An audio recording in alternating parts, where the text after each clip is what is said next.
We've seen at OTAs and minicamp that Dennis Allen's defense is a great fit for some of the Bears' returning starters. And we've also seen Ben Johnson identify additions this offseason that are going to be perfect scheme fits for his offense.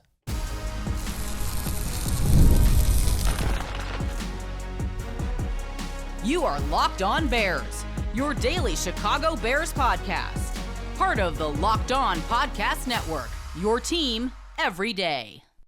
This is Locked On Bears, and I'm your host, Lauren Cox. I'm here to bring you your daily, in-depth Chicago Bears news and analysis. You can follow me on Twitter at CoxSports1, and you can follow the podcast on Twitter at Locked On Bears, and also on Instagram, Facebook, YouTube channel, TikTok, you name it, we've got your Locked On Bears covered all over with video podcasts as well. Thanks for making Locked On Bears your first listen today. We're part of the Locked On Podcast Network, your team every day. Today's episode is brought to you by Gametime. Download the Gametime app, create an account, and use our promo code LOCKEDONNFL for $20 off your first purchase. On the show today, I want to go through some of the players who are really going to benefit the most from this Bears coaching staff. Like, now that we've seen all the free agent and NFL draft additions, the roster is pretty much set. Now we've got to see how these players are fitting in at mandatory minicamps and OTAs and rookie minicamp. We can really pin down like who the big, I don't want to say the big winners are, because it's not just about the players that they've added, but it's about the scheme fit, the play calling, the systems that are going to put particular players in position to thrive more so than other guys on the roster. Like, yeah, you expect everybody's going to take a step forward or whatever, but like some guys are really, really in a strong spot here that I think we can be particularly encouraged about this upcoming season. The conversation always starts with Caleb Williams, right? Of course, Caleb Williams is the one who's going to benefit the most from the coaching staff. They hired Ben Johnson to be the coach for Caleb Williams. Like, the head coaching decision was based, I guess, more than any other factor on Caleb Williams. Obviously, other factors went into it, but like the most important factor was how will this coach and this coaching staff develop this quarterback? That was number one, and that was kind of the big impetus here for Ben Johnson being the coach for Caleb Williams. So, of course, the player who's supposed to benefit the most from this coaching staff and from this offensive system is Caleb Williams. Ben Johnson has talked about building this Bears offense around Caleb Williams. And so we don't have to really belabor the point that, yes, of course, like everything is always about the quarterback. And that's ultimately the player who's going to benefit the most from the coaching staff here. But I also look at this Bears backfield, and I think in a lot of cases, both running backs, DeAndre Swift and Roschon Johnson, are in a good position to benefit greatly from Ben Johnson being brought here. Because yes, the offense is here to be built around Caleb Williams, but part of building an offense around Caleb Williams is giving him a very strong and effective running game. You know, one of the things that Ben Johnson was brought in for, like one of the things that he is supposed to help Caleb Williams with, is how well his Lions offenses ran the ball with multiple running backs to then be able to build the play action game off of that, and you know, some different looks to throw at the opposing defenses, right? Like, this was all part of the plan here and what he did really well in Detroit. And so that's going to benefit someone like DeAndre Swift, and I also think Roschon Johnson quite a bit here. It's going to be an adjustment from a scheme standpoint, going to a little bit more of an outside zone run concept, but I think both of these backs plus Kyle Monangai can be strong fits in this. I am curious to see how much Ben Johnson, deviates from the type of run scheme and portfolio that he went with in Detroit, because we saw over the course of last season, and maybe this was a reflection of the offensive line, but last season, the Bears running backs did a better job in some gap concepts than they did in zone concepts. That, when the Bears went a little bit more downhill, rushing with, kind of up the middle and pulling offensive linemen and stuff, that's where Swift and Johnson were able to get going a little bit more. Whereas I think in some of those stretch zone runs at times, it was a little bit harder for them. But a big key factor in that is going to be the offensive line. And I feel like when you have an offensive line now with Drew Dahlman and Jonah Jackson and Joe Thuney on the interior, they are going to be able to block these kinds of runs better for Ben Johnson's offense than the previous offensive line was able to block those kinds of stretch zone runs. And then as a result, you should be able to see someone like DeAndre Swift, especially, I think, use his speed and explosiveness to kind of make that one cut and go and have a more efficient rushing season. I'm not necessarily here to say like he's going to have a crazy big like total volume in terms of like, because I think you're going to see Roschon Johnson and Kyle Monungai get a lot of carries this season and maybe eat into some of someone like DeAndre Swift's opportunities here. But I do think we've seen DeAndre Swift be able to be more effective on those outside zone rushes in the past. I look back to his season in Philadelphia when he had 1,000 yards before the Bears signed him. They were more of a zone rushing team, and he was a good fit in both the inside and outside zone runs they ran there, in large part because they had a much better offensive line. And now that the Bears have upgraded their offensive line, like it's the combination of both. The scheme is going to help the offensive line have a more cohesive running game identity that's going to help DeAndre Swift. And then also I think the play calling and the rhythm of the running game should also help DeAndre Swift, and then also Roschon Johnson, but especially I think of Swift in the backfield being a guy that is going to benefit from that immensely. Because the other guy that is right in this conversation as far as one of the players who's, I think, going to benefit the most from this Bears coaching staff is Jonah Jackson, specifically on the offensive line. Right? We know that Joe Thuney is a Pro Bowl caliber player who's played at a high level pretty much his entire career with the Chiefs and the Patriots before that. Like Joe Thuney's not coming in here and getting all this otherworldly like better because of the offensive system. And even Drew Dahlman comes over from the Atlanta Falcons and ran a similar style of running game, at least in Atlanta, that it's not going to be something drastically new or different for him to be able to succeed. And like those guys should be able to, again, in the running game specifically, plug and play and be at a high level. But with Jonah Jackson getting back into Ben Johnson's offense that he was so successful with the Detroit Lions is going to go a long way towards making that a worthwhile trade and contract extension for the Chicago Bears, right? Jonah Jackson was not comfortable and not at home in that Los Angeles Rams offense last season. They moved him around between multiple positions, center and guard. Then you add injuries in there, and it's a different scheme, more of an inside zone than an outside zone scheme. Like there's some similarities, but not as much in the running game in particular. And he just was not a fit and not comfortable, not finding a consistent home where he could be the best version of Jonah Jackson. But with Ben Johnson in Chicago, the Bears are guaranteed to get the best version of Jonah Jackson, whatever that's going to be, right? The question for me with Jonah Jackson is not, can he bounce back to being the kind of guard he was with the Lions? No, that I think we're pretty sure what we're going to get from Jonah Jackson when he's on the field. It's the when he's on the field part, right? It's the can he stay healthy? How healthy can he stay? He's only played, 29 games in the last 3 seasons, less than 10 games per season. And so he needs to be able to stay on the field. But when he is on the field, the return to a system he's very familiar with and has had a lot of success with will go a long way towards him getting back to being the player we knew he could be. And then if he's playing well, DeAndre Swift is playing better, and then if the offensive line's playing better and the running game's doing better, then that makes Caleb Williams' job that much easier. And like that's how you get this ripple effect of players benefiting from Ben Johnson's system. And like each player that benefits then makes their teammates better and puts all of their, puts everyone else on offense in a better position to succeed. This episode of Locked On Bears is brought to you by our friends at Gametime, the best way to get tickets to all of your favorite live events.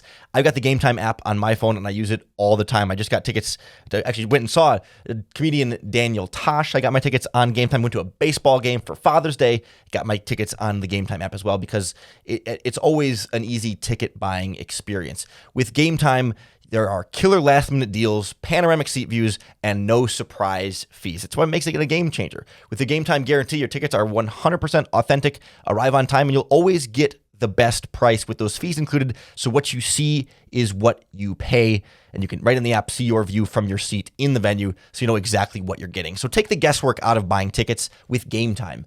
Download the Game Time app, create an account, and use our promo code LOCKEDONNFL for $20 off your first purchase.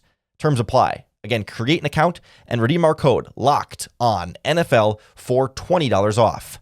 Download Game Time app today. Last minute tickets, lowest price guaranteed. I want to throw in one other offensive player here who I think maybe flies under the radar a little bit as like a really ideal scheme fit for Ben Johnson that's going to thrive, and it's because he's a rookie, and so we don't have a last year in the Bears offense to compare it to. But I think Luther Burden is really going to be put in a position to succeed here as soon as he's able to get healthy and, get through these sort of soft tissue injuries that he's been dealing with throughout rookie minicamp and mandatory minicamp and OTAs in this. But part of the reason people got so excited about the Luther Burden draft pick was not only that he was a clear first-round caliber wide receiver who fell down into the second round, but it's specifically what he's able to do with the ball in his hands and how that fits in Ben Johnson's offense. Because we talk about Luther Burden a lot as a kind of a versatile player who, you can even hand it off to him sometimes in the backfield or throw it to him on screens, and he's going to be able to make plays after the catch. He's a very good yards after catch receiver. But sometimes that characterization of Luther Burden can make him sound almost more like a gadget player rather than like a real well-rounded, talented wide receiver who also happens to be really good with the ball in his hands. And it's that combination that should make him so much more deadly in Ben Johnson's offense specifically. Because we've seen in Detroit, one of the main philosophies of Ben Johnson's offense was about, it's not just about getting the player the ball in space, but it's running a play that sets a player up to have more yards after the catch, right? Like a screen pass, I guess it does set the player up for yards after catch because you're putting blockers out in front of him, but you're throwing the ball behind the line of scrimmage. So like the player has to run 3 yards before they get to 0 yards, right? They're starting off in the negative in terms of total yards. And so some of the play that you're setting up for them is just sort of catching up on the yards you're sacrificing by throwing it behind the line of scrimmage. That's not so much the bread and butter of Ben Johnson's offense. With Ben Johnson's offense, it's about a player running a route, and in combination with other routes being run by other players, he's catching the ball beyond the line of scrimmage, and sometimes a decent amount beyond the line of scrimmage, then with additional room to run afterwards, right? It's about creating space downfield, not just leaving blockers for them, but actually like creating space, whether that's crossing routes, slant routes, deep in routes over the middle of the field. And sometimes, out routes working to the sideline, if they start from a condensed formation, like up closer to the left tackle, right? A wide receiver who's got a narrow split closer to the ball, closer to the offensive line, then has a lot more room to work on the outside. So if he sets up the defender with a proper stem, if it's the outside cornerback and there's no one else to the outside, he breaks the outside, you get the ball to him in stride, he can then turn upfield. And I think the key to a Ben Johnson offense here is taking that 6 or 8 yard out route, and instead of the player catching it and then being tackled right away by the defensive back, he catches it, sticks his foot in the dirt, turns upfield, and turns a 6 yard out route into a 12 or a 15 yard completion because of the space that's in front of him. Same thing with a drag route or a crossing route or a slant route, right? Maybe he's working across the middle of the field and catches the ball 6 or 8 yards past the line of scrimmage, but he's catching that ball with a full head of steam, full speed, with a defender trailing behind him, and so he can catch it and keep running the direction he's been running and turn that 6 air yards into 15 total yards or 20 yards. And certainly you hope you can break it for an even bigger play and a touchdown and something beyond that. And then you can work in other routes on the play that maybe they're open, and if they're not open, they're taking defenders away so that they're not in that player's path so that, you can have that crossing route player run right after a player runs a vertical route underneath them. And so that player just running a go route takes the attention of whatever the middle of the field coverage defender is plus the safety over the top, so that when the crossing route kind of comes underneath that vertical player, his momentum is going one direction, the other route runner is taking defenders a different direction, and so then they have to stop and turn around and try and chase him, and then all of a sudden you've set up this player based on his own route and the routes of other players around him to create more space on the field for a player to create yards after catch. But sometimes what that requires is that the yards after catch player also has to be an effective route runner, right? They have to be able to create separation and do the hard parts of playing wide receiver, in addition to being a guy who can run away when the ball's in his hands, right? You can find plenty of running backs and other skill position players. Gadget players are really good. You give them the ball and hope that they can make something out of it. But what separates Luther Burden and why he can be something a little bit more special in this Bears offense is that he's the type of route runner who can create that separation, and then he's the type of playmaker with the ball in his hand that can double his yards after the catch and make a guy miss. I think he was among the leaders in college football in missed tackles forced after the catch last season. He gives you both. It's not just Cordero Patterson, Tariq Cohen. I'm trying to think of some other, slightly more gadget type players of recent Bears years. I know there's been a little slot receiver somewhere in there. DeAndre Carter did some of that a few years ago, where it's just like, you're going to throw some screen passes to him and hope that he can pick up a block and use his speed to run away. Like, no, with Luther Burden, he's going to set up the opposing cornerback with a shifty route, lower his weight into him, maybe push off, but get away with it, and then break on his route, get to the outside, create that space naturally for himself before the ball is in his hands, and then have the skills to create more space for himself after the ball is in his hands, all while the other routes on the play are designed to create even more space for that player. And so it just feels like Burden is in a great opportunity here to eat, to be that, certainly not the number one threat in the Bears offense because he's a rookie. And you've got DJ Moore and you've got Rome Odunze and you've got other talented players who are going to need the ball in their hands. I'm not saying Luther Burden is going to go for 1,000 yards as a rookie, but I think he has the possibility to be a big play machine and develop into exactly what Ben Johnson wants for his offense. And I think that's why we should be particularly excited about what Luther Burden is going to do. I think on the other side of the ball, I'm feeling a similar amount of ideal scheme fit up front for somebody like Gervon Dexter on the defensive line. That I think in Dennis Allen's defense, you are going to be able to unlock more from an athletic freak like Gervon Dexter than what Eberflus's defense was able to do in terms of how Dennis Allen asks his defensive linemen to penetrate and how the rest of the pass rushing scheme can help put him in positions to be successful. Like last year with Matt Eberflus, a lot of the times, they would have their two defensive tackles shift around a lot back and forth between the nose tackle and the three technique spot, and the responsibilities were different in both those areas. They would have them slant and shade a lot so that, you might be lining up between the guard and the center, let's say the left guard and the center, but then you'll be physically turning your body facing the center, right? Facing the right side of the offense, left side of the defense, and you're not necessarily attacking the gap right in front of you as fast as you can, but sort of attacking a gap over to create some space for somebody else or to set up a stunt or whatever it might be.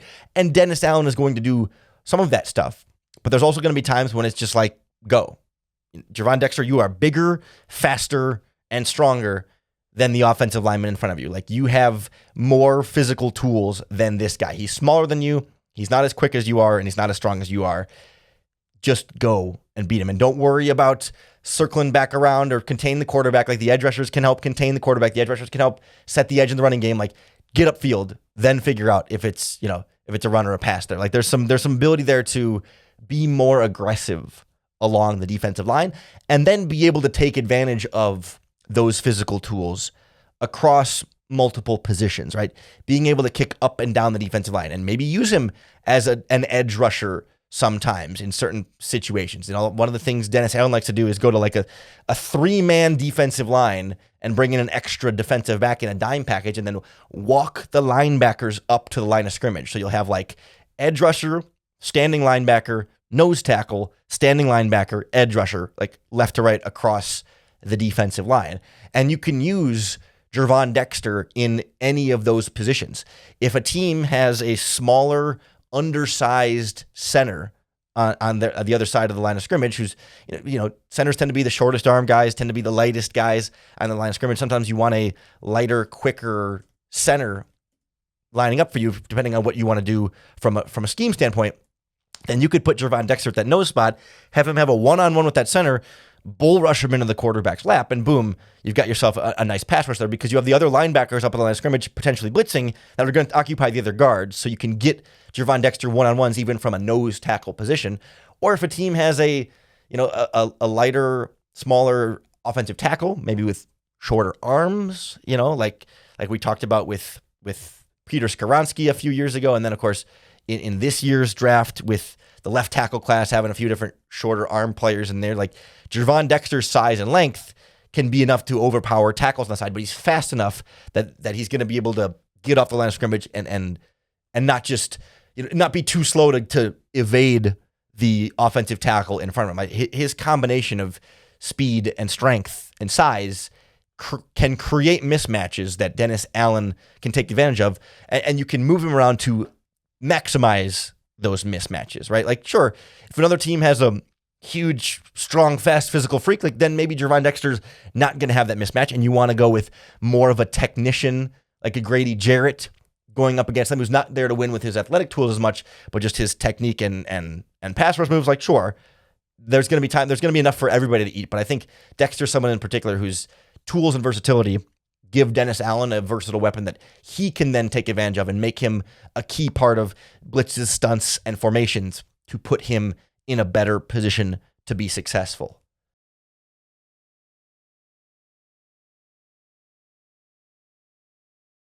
Then on the back end is where I think I find the most excitement for somebody like Tyreek Stevenson really being a strong fit here. And this being a nice way for the Bears to maximize a second-round pick who was falling out of favor for good reason with the previous coaching staff, but this is a great redemption thing for him. And it's not as though the Bears hired Dennis Allen just because they thought it would help them turn around Tyreek Stevenson's career a little bit, but it's just sort of a happy byproduct of this coaching hire that I think if anyone's going to benefit the most from at least the coverage scheme on the back end, it is Tyreek Stevenson. We know that Dennis Allen, as a defensive coordinator, is going to run more man coverage than what the Bears had run in the past with Matt Eberflus.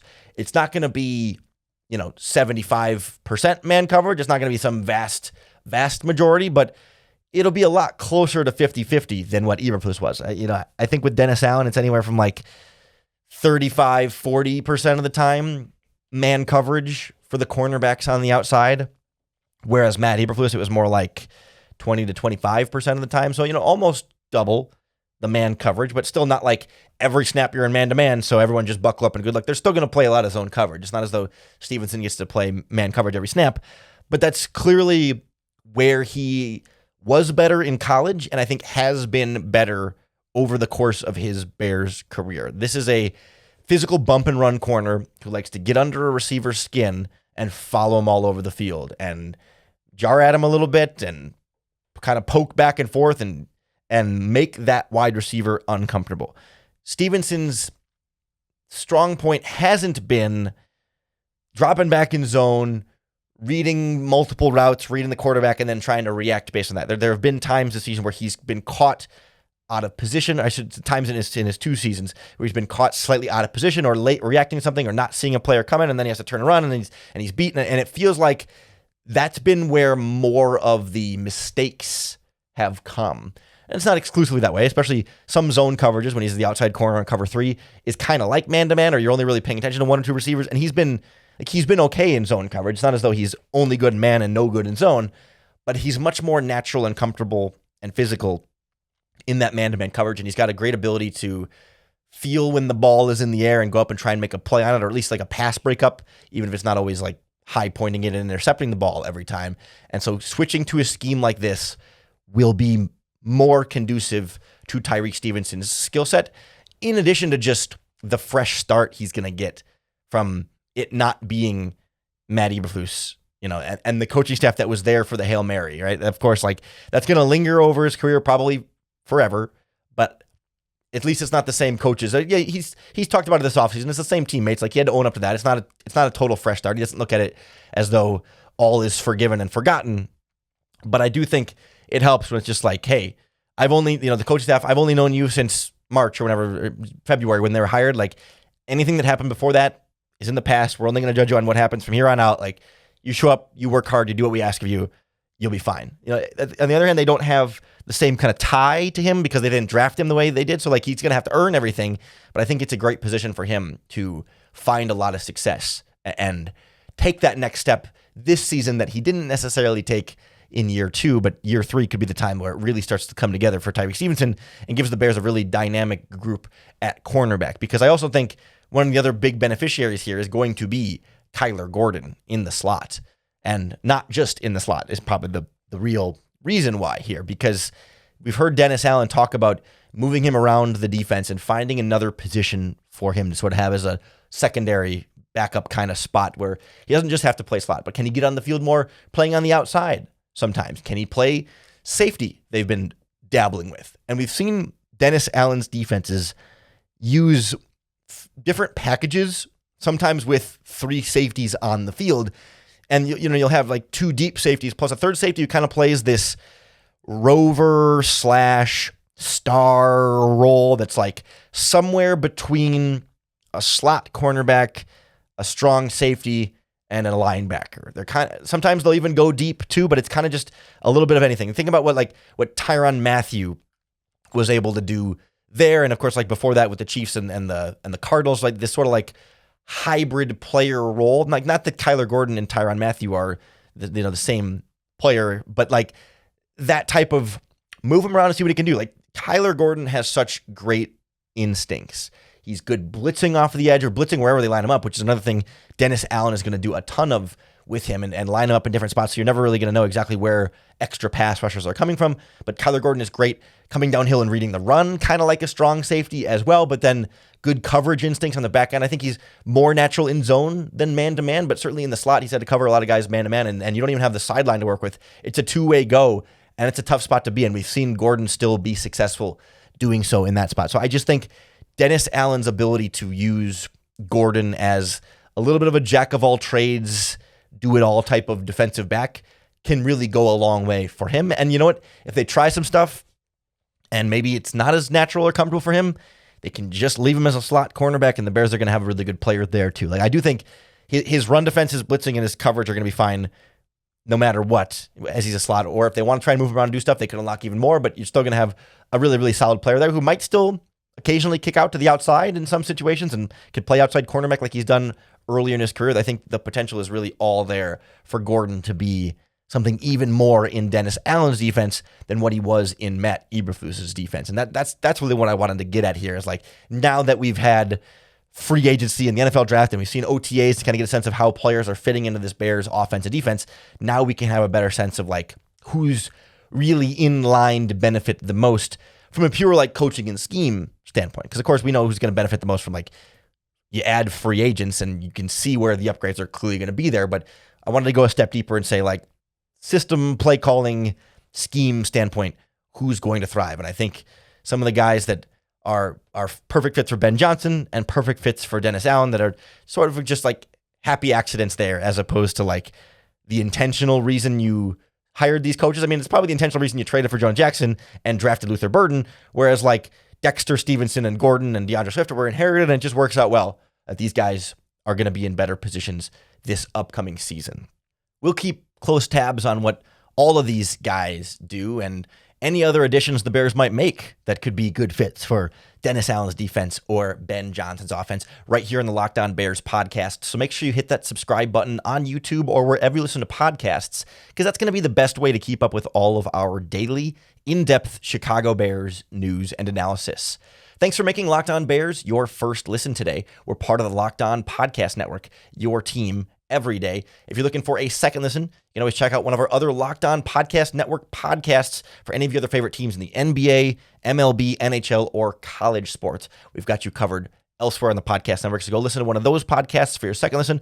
Coming back and make Locked On Bears your first listen again soon for another opportunity to bear down.